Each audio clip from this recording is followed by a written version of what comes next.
you're a South African police reservist and body language expert who is asked to go overseas and train the FBI like Dave. It's incredible. So wow. I've been asked, a lot of training I'm doing at the moment is in the States. So in the past, I've done stuff at Harvard University Police Department. I've done stuff at the Boston Police Department. And now I'm doing stuff with the Delta Law Enforcement Conference, which is hosted by the Attorney General of New Jersey. Hi everybody, welcome back to the Thoughtonomy Podcast, where we like to get you to think for yourself in a world that wants to do it for you. And we're here in the Tim Studios in Hillcrest. Great setup. And very, very happy and excited to have Dave Allen with me today. I've known Dave for a good number of years. We kind of crossed paths in the speaking industry. When I was running the Durban Entrepreneurs Club, he came and did an amazing session, and then he came and spoke to my staff. I just loved what he had to say. But I'm going to let Dave tell you. So Dave, how's it? Welcome. Thanks for being here. Thank you. Why don't you let everybody know, like, who is Dave Allen and you're so multifaceted. Yeah, I always love it because people ask me what I do for a living, and because I do like 5 or 6 different things, it's always hard to answer that question. But the basics are, I run leadership courses for school kids based out at Camp Solomon, and then I'm a police reservist, so I do part-time policeman. This is actually my 30th year as a police reservist. And then give talks. So at Camp Solomon, we're teaching on leadership. And from there, it's just grew to giving talks about leadership to school groups, to corporates. And my pet favorite topic is on body language and kind of some of the skills that I learned within the police. You know, how do you, something called verbal judo, how do you get someone to comply with an instruction or get someone to do something that they wouldn't normally want to do, and some basic negotiation skills. So we kind of learned that within the police, started applying it within my own interaction with instructors and with students at camp, and realizing that there was a greater need to understand the communications we give off with our body language. Absolutely. And now I do my main line of talks is actually on decoding body language. So bottom line passion, I can hear teaching and police work. And I know for anyone who gets into teaching or police work, it's driven by a passion for that. What is your strongest passion in life? Like, what was your driving passion that kind of directed you? I just found I loved teaching people. I love showing people a better way of doing something. I love explaining a concept, and then you kind of see on people's faces when they go, I can actually apply that. Yeah. I mean, very often I'll get a call and someone say, oh, are you a motivational speaker? And I kind of say, no, I'm not really a motivational speaker. I don't get up and go, rah, rah, you can do it. But I will upskill you with techniques and skills that now you feel, hey, are you motivated to give it a go? You motivated to try it. Yeah. And so I kind of motivate people through upskilling them. And that's my main, that's the part I love. I love just making people better at being human and people better at whatever. And we'll come to that because there's a lot of topics there that we can, because even decoding body language in business is a valuable asset. Talk to me quickly about the passion around the reservist and the police side of things. Because in this country, that's a dangerous thing to do, right? Yes. No, policing is a very dangerous job. I fell in love with it in the sense that I enjoyed serving people. I enjoyed serving my country. Kind of got brought up in a family and brought up in a time where it was kind of expected of you to kind of serve your country or do something. And the police reservist was a good opportunity for it. I always enjoyed the idea of getting into law enforcement. So, but I didn't see myself making it a full-time career. Okay. So I helped. So you never went into the police force. You always were on the reservist side, but you trained in the same. On the reservist side, yes. They train you the same way, don't they? Yeah. So the training is absolutely phenomenal. When I first joined the police, we had some top trainers, international trainers, that were actually out trying to showcase how their training methods that they do internationally could be applied within South Africa. And so some of those lecturers, I got to sit in on a lot of those talks. It's an interesting point. I was actually watching something with my son the other night. I mean, he's 14 years old, and we were watching a cop movie. I can't remember what it was. And he actually asked me a question. He said, Dad, are our police trained as well as the Americans? Obviously, we're watching an American. He says, Dad, are our police, are they trained as well as the Americans? How do you respond to that? Because like a lot of people look at our police force and they don't think that they're skilled enough or trained. Are our cops trained well? So we've got the training itself is very, very good. Yeah.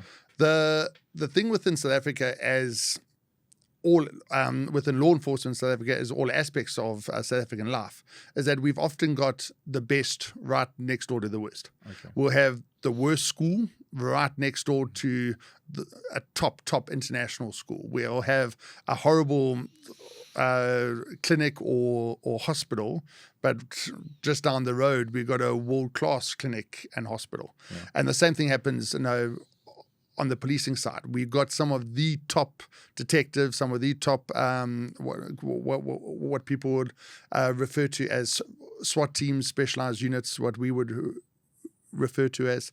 They are rated as some of the best in the world.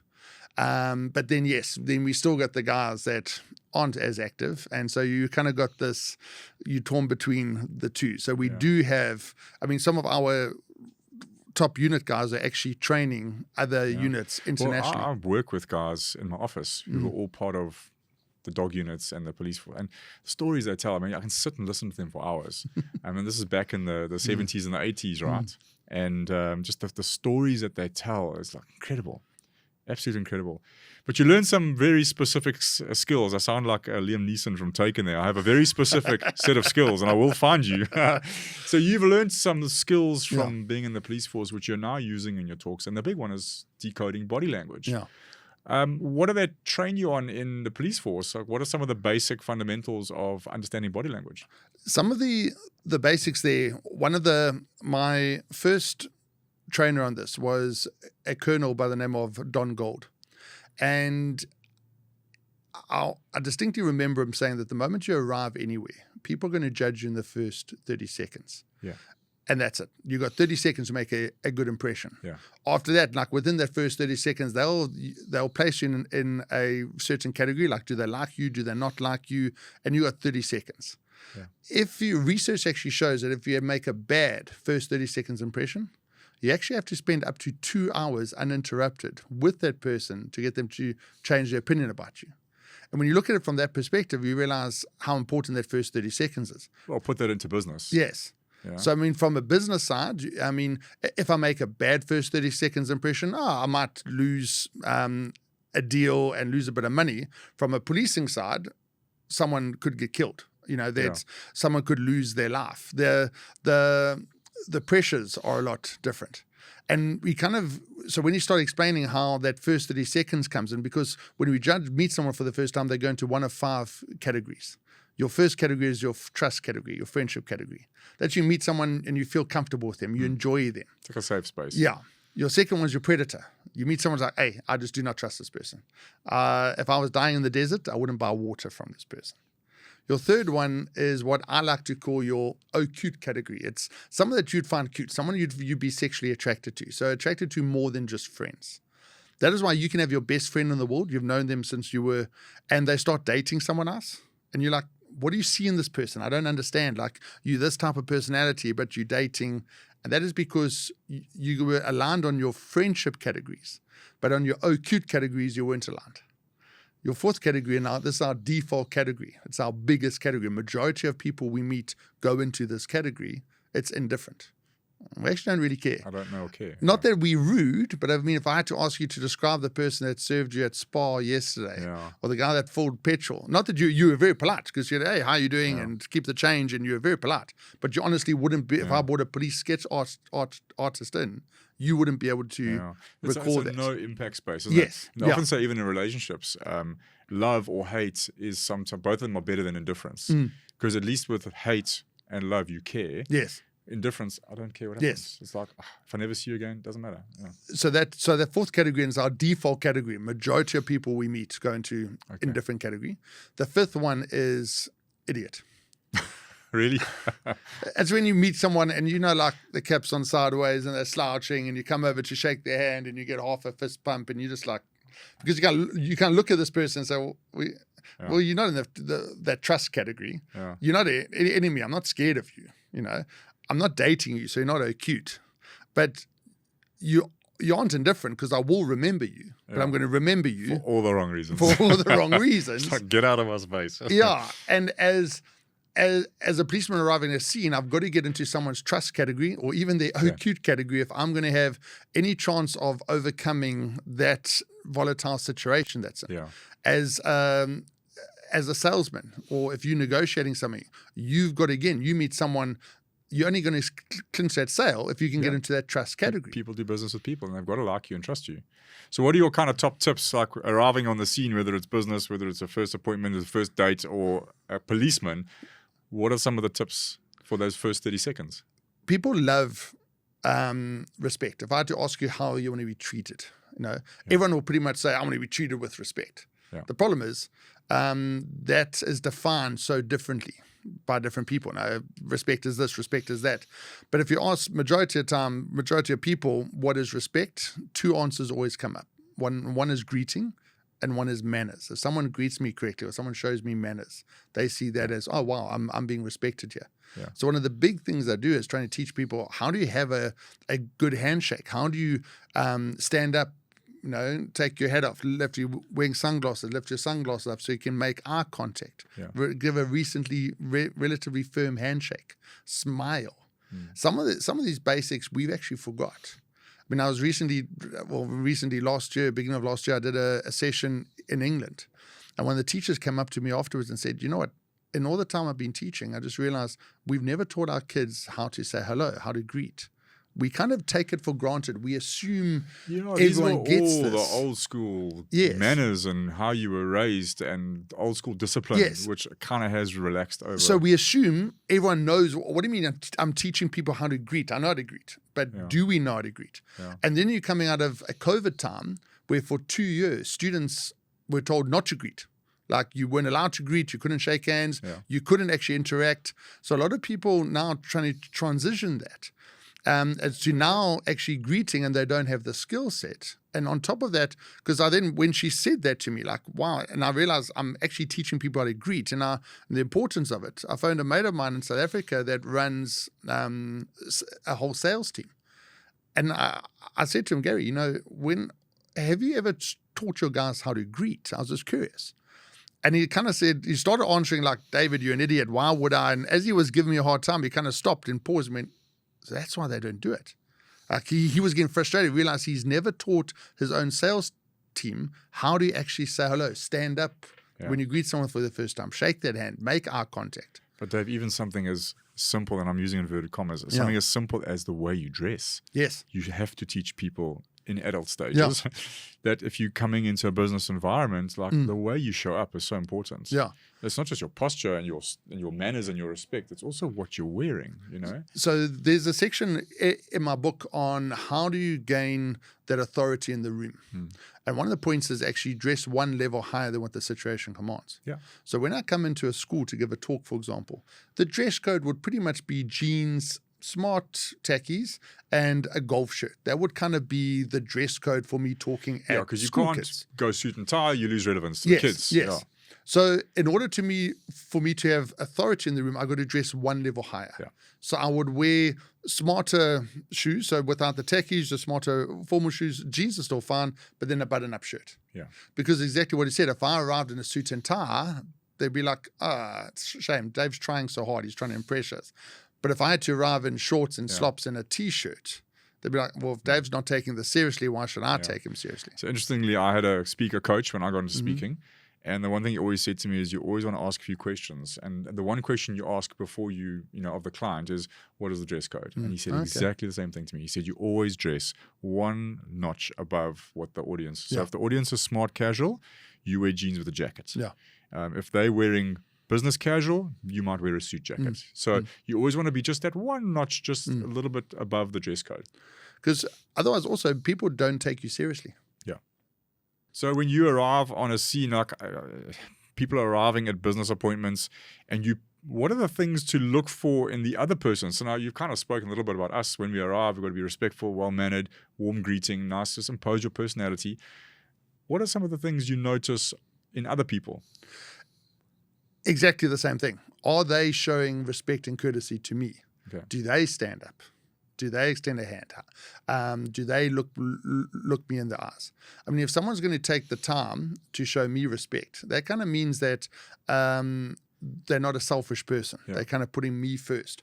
If they dress correctly, if they can look after themselves, they can look after my business. Yeah. You know, a lot of people, they'll judge people by either shoes or fingernails. That is a big, Okay. So, I mean, if you're arriving somewhere and your shoes are completely messed up, set aside, it's raining outside and you arrive and you step in a puddle. That's a difference to recent mud to actually it's just, or someone that's just unkempt. Yeah. If you can't look after yourself, how do you expect to look after my business? I learned that lesson. I was 26 years old working for Remax head office, and I was speaking on stage for a Remax convention for the first time. I was so nervous. And there was this guy out from America. He was quite a high executive from America, and he's standing on the stage, and he looks down at my shoes, and he goes, "Don't you think you should have polished your shoes before this talk?" Yes, I've never been so embarrassed in my life. Eh? Yes. But yeah, people notice. Right? It's those small things. Yeah. Let me shoot a couple of things at you, and you tell me what you'd look for. So if I'm sitting with someone, how would I know if somebody's nervous? What are you looking for? They're trying to look at, number one, licking their lips a lot. Okay. Or sipping because their mouth has dried up. Okay. There's something called distancing. So when we're scared or nervous, we try to put something in between ourselves and what's making us nervous. So if you had to think of when you were a kid at school and you didn't prep for that English oral, you kind of hide behind your piece of paper because you want to put a barrier between. So again, if I was... So we getting comfortable behind something. Yes. Yeah. So a guest speaker might come up initially and kind of stand behind a chair or stand behind something because they're trying to put that barrier in between. Where's the podium? Where's the lectern? Yes. Yeah. And as they get more relaxed, then they start to come out. Okay. So I would look at a big one is also that people put their hand in front of their mouth. Okay. And I always tell students, stop doing that. Because if you're going for a job interview and they're, "Hi, my name's Dave. I'm here for this job. I'm the best person in the world." But because you can't see my mouth, you don't really trust what it is I'm saying.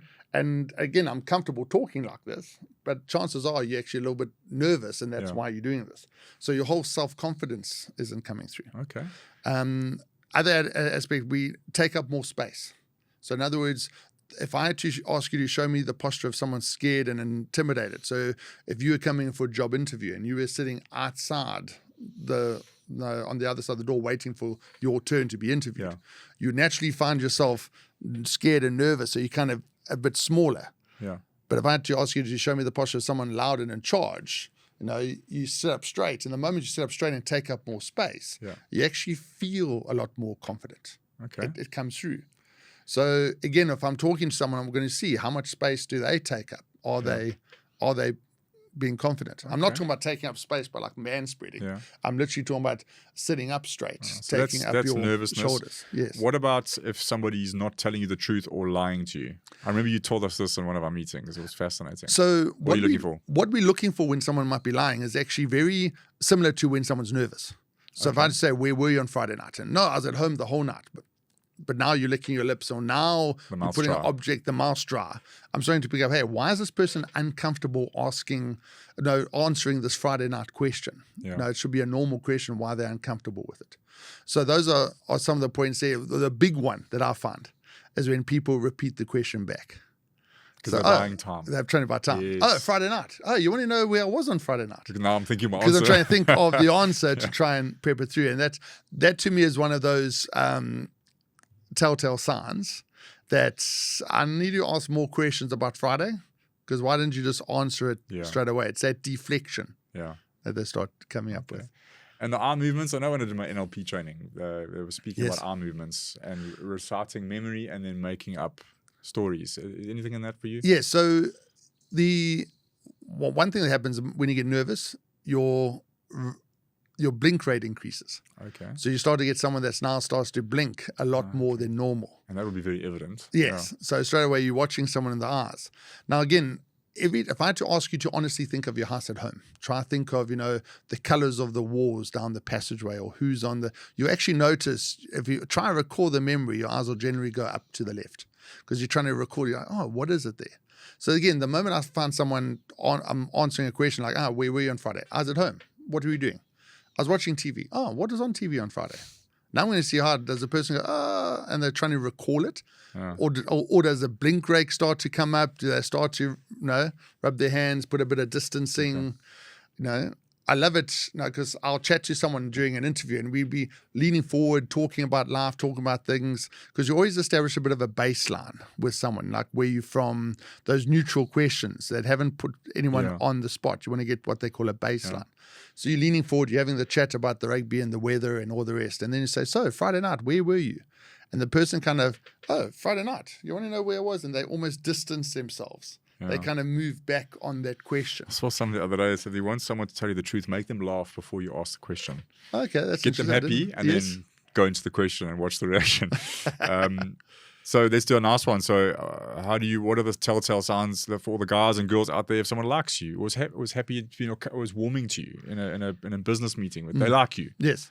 So if you're in the trust category or on that OQ category, so one of the tricks that I would use is that when I meet someone for the first time, you greet them, you say hello, you establish that basic baseline. Then I want to see, am I in that trust category or am I in that OQ category? So you actually just lean forward slightly. Just go on the balls of your feet, just lean forward slightly. If you don't change anything, then you're actually comfortable around me. Okay. But if I lean forward slightly and you now either lean back or now you move your arm or something, that means you're not as comfortable yet. Yeah. So I need to give it a bit more time. That's the concept of mirroring, isn't it? Yes. It's similar. Yes. So Chris Voss wrote the Never Split the Difference. Yes. He's a FBI. Yes. He was the head of the FBI, I think, chief negotiator. One of the top negotiators. And he talks a lot about mirroring. And just the more you start mirroring someone, they'll start mirroring you back and you almost get in sync as well. And you can do that with breathing as well. To make somebody feel comfortable, you can slow your breathing down and eventually they will slow their breathing down as well. Just to calm somebody down, you can use breathing patterns as well. So if you're in that trust category, like the moment I started nodding my head, you started nodding your head. Yes. Because straight away you would mirror it. Yeah. Okay. So now that I nod my head, you're trying really hard to keep your head still. No, but I do this off a stage as well because 100%, when you want them to remember a point, you talk and you nod and you see them in the audience, they're nodding. So again, if I'm trying to sell you something, I'm trying to say, hey, this is a really good book and I think that you should buy it. I'm going to nod my head slightly. Yeah. Okay, I'm not going to be like, this is a good book. No, you're not headbanging. It's a small little movement that gets them, that it increases your chance of them complying with your instruction. Yeah. So I do staff development training with teachers. Yeah. And the guys say, always use an open palm to just kind of say, this is the homework. Please have your homework in tomorrow. And just reinforcing that part.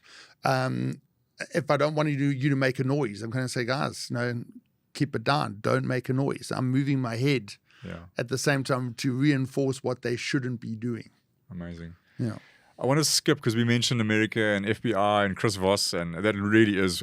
My book is yellow, Thoughtonomy, because that book is yellow. It's my favorite book. So I've always been fascinated with negotiations and those American movies where they've got to get the hostages out. I love those sort of movies. And we do kind of look at American movies and we have the FBI as the most powerful intelligence force in the world. And I saw something online the other day with regards to you. You're a South African police reservist and body language expert who is asked to go overseas and train the FBI like Dave. It's incredible. So wow. I've been asked, a lot of training I'm doing at the moment is in the States. So in the past, I've done stuff at Harvard University Police Department. I've done stuff at the Boston Police Department. And now I'm doing stuff with the Delta Law Enforcement Conference, which is hosted by the Attorney General of New Jersey. So I go over twice a year, go over to the States and I speak at that conference. And one of the sessions, one of the guys said, listen, Dave, would you mind doing like a train the trainer session? So it's just kind of meet some of the FBI guys that are part of their initial response team. So guys that get complaints or guys that get information. Can I, just a brief meet them, train the trainer thing? And I was like, number one, why am I little South African reservist, as you say, in the USA giving a talk and with Delta, and I'm in the New York area, and now being asked with the possibility of even having the opportunity of meeting or going into the federal building, like how have I got into that? And a couple of times like pinching myself saying, what am I doing here? And I chatted with one of the other trainers there, and I just said, I'm not trying to exactly your question. I'm not trying to be an idiot. I mean, I'm flattered that I've been asked to come and deliver this training. I'm flattered that you guys enjoy the training. You keep on inviting me back. But you guys are literally the American police. You guys are the guys that police a city that doesn't sleep. I police a town that doesn't have a traffic light. And at Nottingham Road. Yeah. You guys have literally written all the books about it.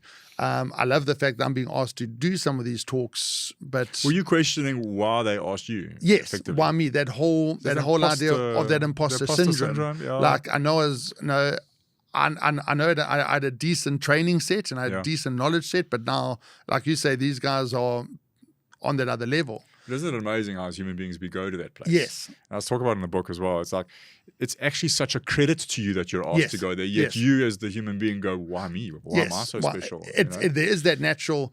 And I mean, his response to me was, Dave, you just dumb it down so nicely. And I was like, at first I was like, is that a compliment? Is that no, but he actually said, Dave, you explained it at such a nice level. And I would listen to some of the other top speakers and they were just pitching at such a high level that the audience guys were like, they could hear the information, but didn't know how to apply it. Like if you walk out the room, how to apply it. So you said right at the beginning, you said, I'm not a motivational speaker, I'm a teacher. Yes. So you have the ability to teach.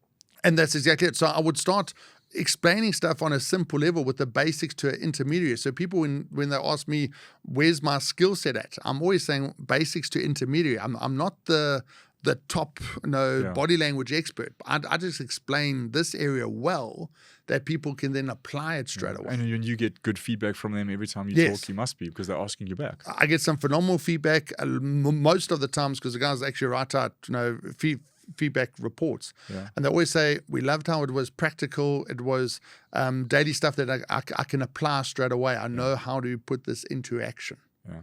And that's what I really enjoyed. It must blow your mind. I mean, it blows mine watching from a branding perspective. I mean, we spoke a little bit about this off camera, but from a branding perspective, Dave Allen, who has trained the trainers at the FBI, like that's powerful. It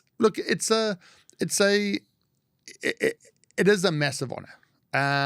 It is to come into some of those top law enforcement areas, to be able to, so like I said, I'm not training the trainers, that it was that introduction aspect, but that idea of just being able to meet them for the first time or getting that initial foot in the door. Them, yes. So it does take a lot of this idea of how do I overcome, like I've got a right to be in the room.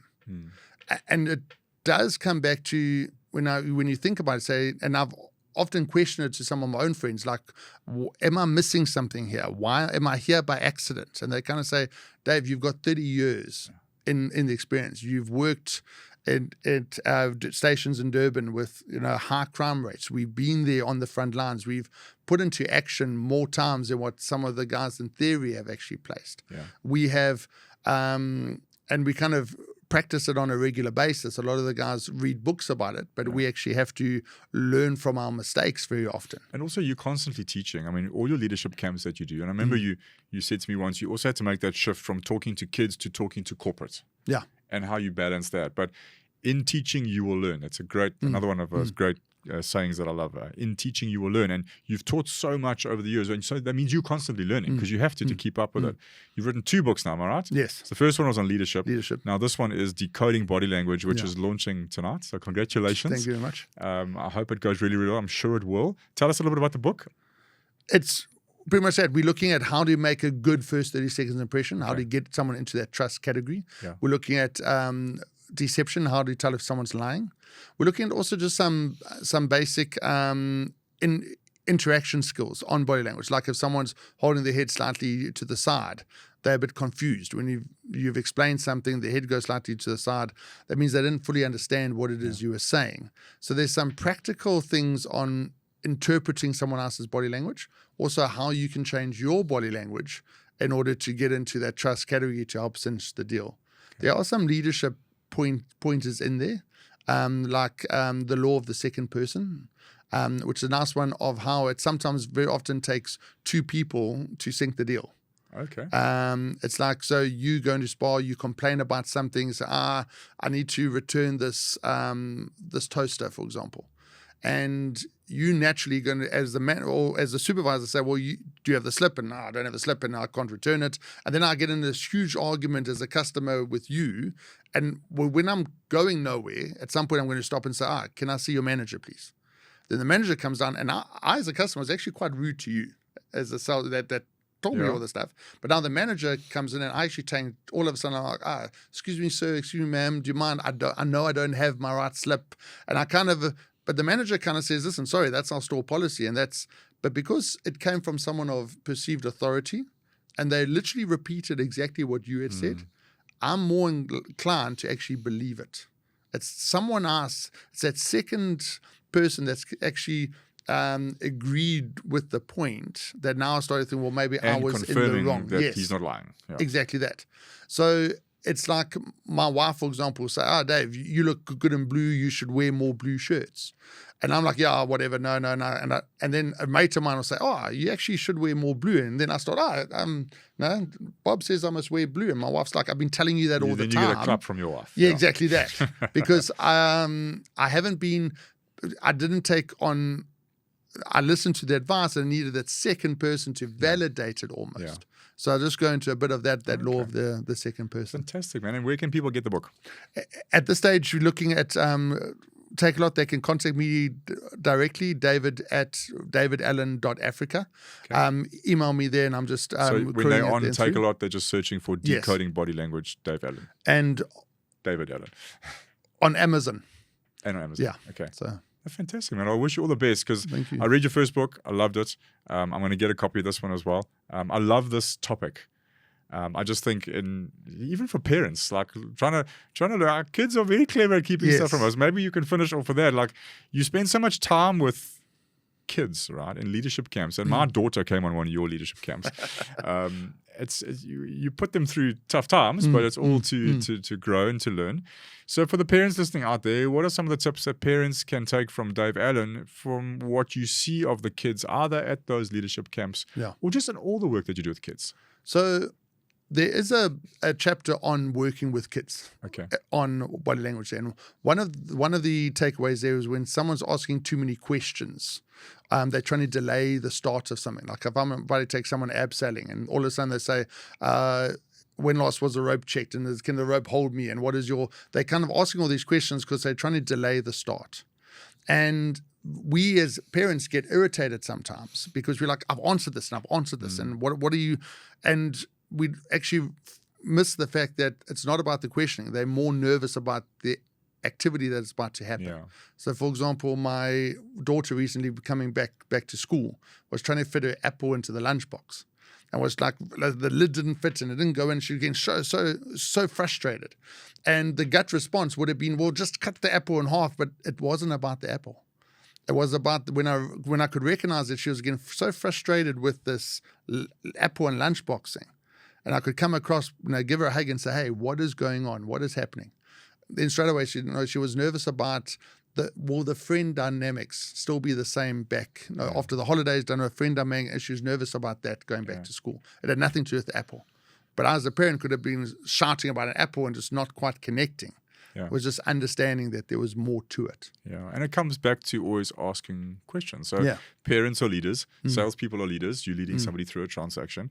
And I always say to my guys as well, like the more questions you ask, open-ended questions, the more you find out about either where that person is in their decision-making process, how much knowledge they have of the transaction, the more you can find out what's in their minds, and this is also Thoughtonomy, right? Yes. Then I can understand that person better, and I can educate them where I need to, or I can comfort them where I need to. So it's one of the interview techniques. If I ask you, so you can also make a statement with something. Yes. So in other words, I hear that you love playing cricket. And then you will straight away automatically want to correct me and start and say, oh, yes, I do love cricket, and start talking about cricket. Or say, no, listen, I don't enjoy cricket. I'm actually more of a rugby person. But if I had to ask you what your favorite sport is, I can sometimes, you might block up or not quite want to answer me. But the moment I say a statement, you'll either want to affirm it or correct it. Yeah. And that's one way of getting you to actually start talking a lot more. Okay. So So it's one of making the- a statement to a child or your kid Yes. on a relevant topic can start Yes. a better conversation. A better than conversation. A question, as we're saying. Yes. So now I get to understand where they're I'm coming gonna try from this and what's because happening. every day when my boy gets, Yes. and even when my daughter, when they get in the car from school, how was your day? Good. Yes. That's all I get. Yes. So what you're saying is, I see you really enjoying water polo, Yes. and see where it goes. Or I heard that you guys covered such a fascinating topic in history today. Okay. Like you know that you just. All right. I parents. heard that there was a fascinating. Are you listening, parents? Because like all of us, we all complain about this. We get one-word answers. How was your day? How was school? Good. Yeah. Fine. We gotta lead with a statement now. So try and make a statement because then they'll either agree or they'll actually try and change that your perspective Nice tip. point of view. No, that's fantastic. I think we can leave it there. It's been an amazing chat. I know you've driven all the way down from Rosetta. Yes. I hope it wasn't too bad a drive No, on the it N3. was awesome. Yes. Been lovely having you here. We could have carried Thank on you. talking for hours. And I'm sure we'll get you back at some point in the future. No, fantastic. So to everybody, go and check out Decoding Body Language by Dave Allen. It's on Take-A-Lot. Obviously, Thoughtonomy, if you're listening for the first time, thoughtonomybook.co.za. And we look forward to catching up with you next time. Thanks for listening, everyone.